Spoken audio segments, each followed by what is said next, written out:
Marvin Mallard and the Magic Medallion was written by Jim Riva and illustrated by Cheryl Steinmark. This unabridged audio recording of the book was read by Tom Civiletti. Chapter 1. Before the Board. In the state of Forngal, there was a detention center for ducks called the Quackery.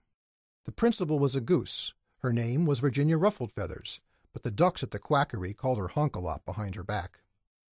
In her office at the Quackery, Principal Ruffled-Feathers was checking the Into Trouble section of the Forngal Daily News.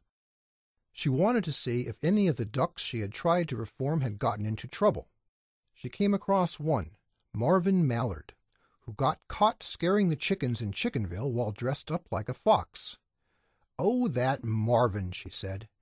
"If he could just stand up for himself and resist peer pressure, he'd be a great duck.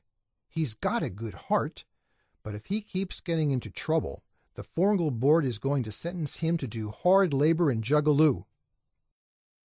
The Forngal Board was hearing cases now. 8 of the 9 members were present.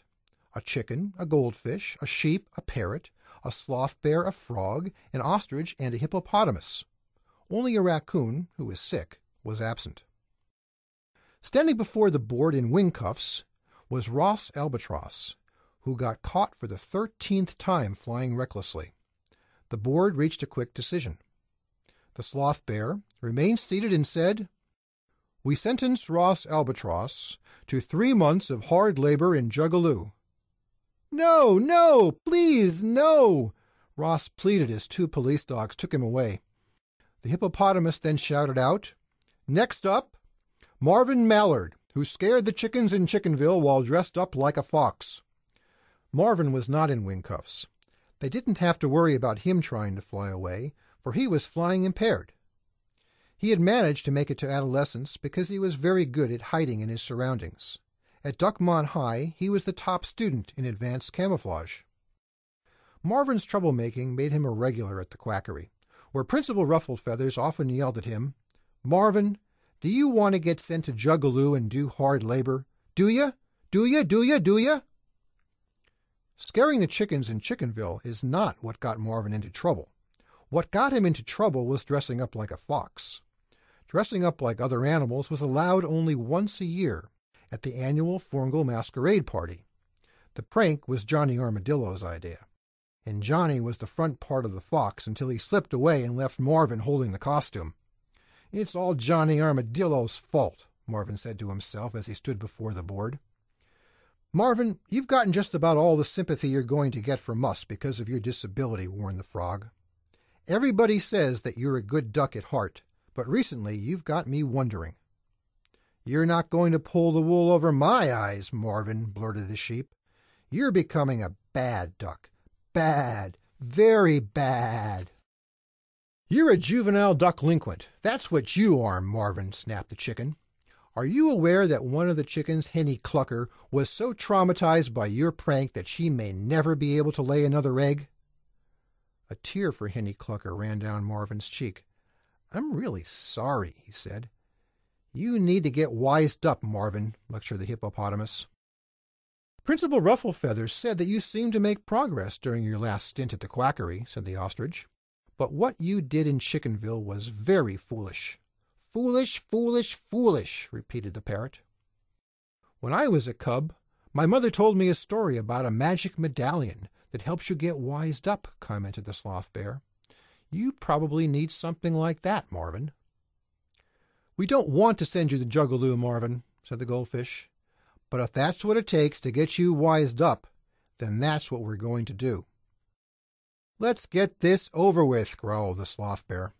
"I want to get home and plop myself down on my sofa with my remote."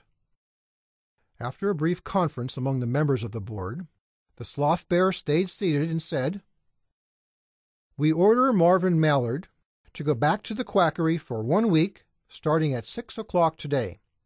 He will be placed on probation for 60 days. If he gets caught causing any more trouble during those 60 days, he will be sent to Jugaloo to do hard labor for a minimum of 3 months." Marvin thanked the board and promised not to cause any more trouble. It was now 4 o'clock, so he had plenty of time to go to Critter's Cards and buy a sympathy card for Henny Clucker, He really felt bad that Henny might never be able to lay another egg.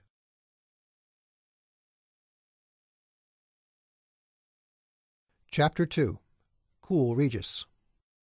On his way to Critter's cards, Marvin saw Regis Rhesus, a hip rhesus monkey.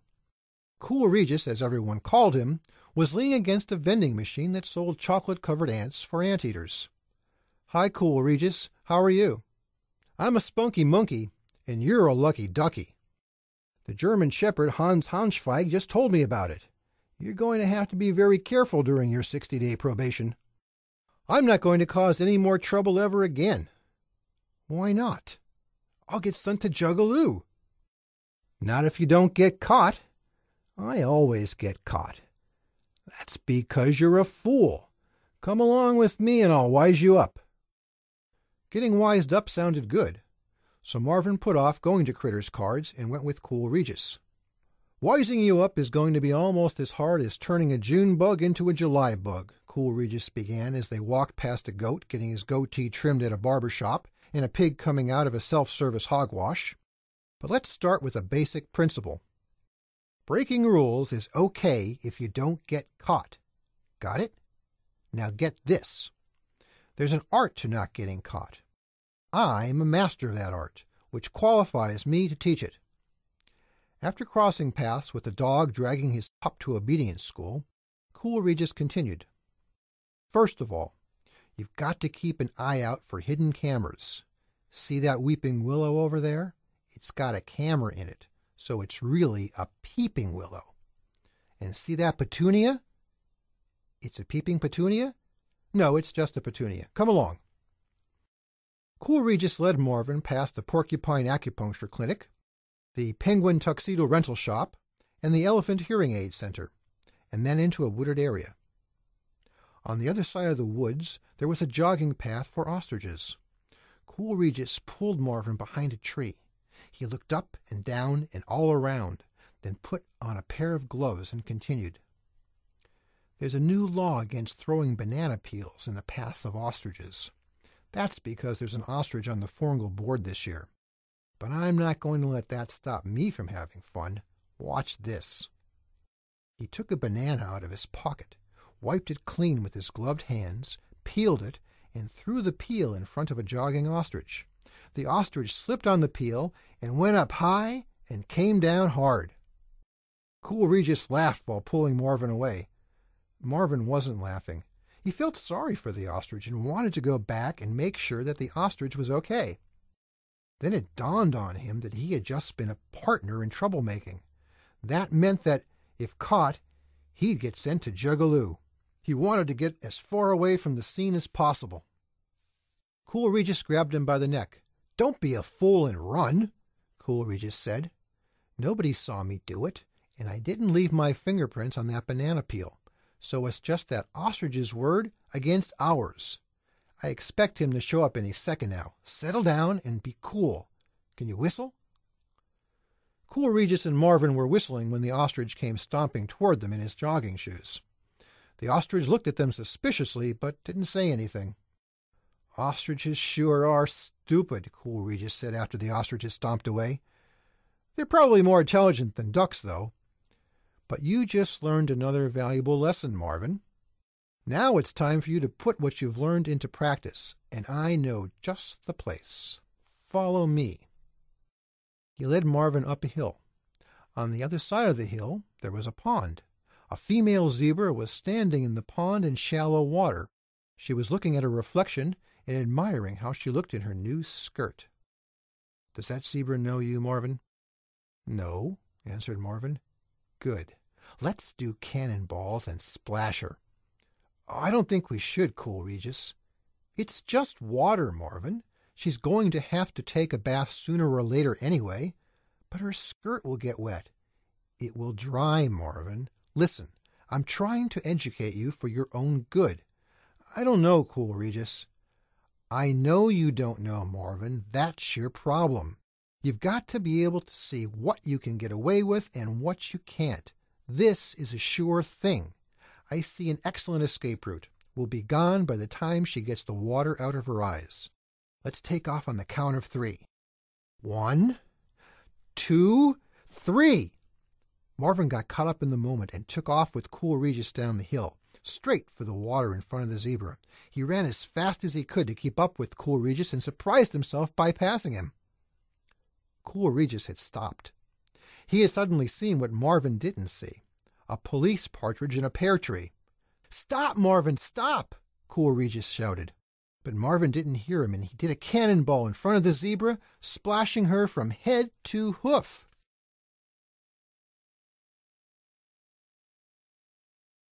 Chapter 3. Jugaloo. "It's all Cool Regis's fault," Marvin muttered as the Royal Forngal Dismounted Police took him to the Jugaloo border. On the Jugaloo side of the border, a drawbridge was lowered over a piranha-filled moat. Marvin was taken across the drawbridge and into Jugaloo's no-go zone. A squadron of coyotes was waiting to receive him. Marvin's life flashed before his eyes, but the flashing got stuck on Principal Ruffled-Feathers yelling at him. "Marvin, do you want to get sent to Jugaloo and do hard labor? Do ya? Do ya? Do ya? Do ya?" The squadron of coyotes marched Marvin off to prison headquarters. His mugshot was taken, forms were filled out, and information was processed. 2 baboons then walked him on the gravel of the compound to the cinema building, where he would be shown a film intended to convince him not to dare try to escape. A gorilla standing guard at the entrance of the cinema building saluted the 2 baboons. They saluted him back. One of the baboons said, "We've got 2 animals to see the film. This mallard, who's from Forngal, and a giraffe from Willavana will be bringing in soon. The mallard is flying-impaired, which is why he's not wing-cuffed." The gorilla raised his walkie-talkie. "A flying-impaired mallard is coming in," he said to a bear standing guard on the inside. The gorilla then pulled the door open, and the baboons pushed Marvin inside and closed the door behind him.